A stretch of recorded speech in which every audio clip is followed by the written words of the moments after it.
منیم حاجي یا څوک ته عبدالمنیم حاجي وایي د شانګلې سره تعلق دی.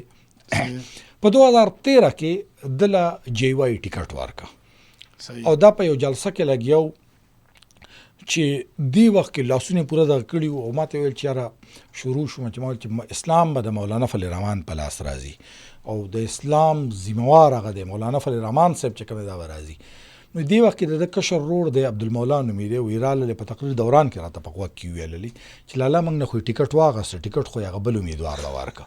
نو یو روان تقریر وي ما ویل چې یاره مولانا صاحب ټیکه نه د والد اسلام موږ هم ډېر ښه مسلمانان او موږ هم چې کوم دی د اسلام راوستلی شو. د دې وجې نه دغه منیم حاجي چې کوم دی دا په 2013 کې په آزاد حیثیت سره پاس شو. بیا پاکستان تحریک انصاف راللو عوامي جمهوري پارټۍ ته رالی شهرام ترکۍ ته بیا هغه ټوله پارټي جمع شوله. بیا په 2018 کې د ډیګرۍ څه مسله راله ورسره او په موږ وګورو په دې وخت کې نو د په 2024 په الیکشن کې چې کوم دی دا د پاکستان تحریک انصاف په ټیکټ باندې پاس شوی.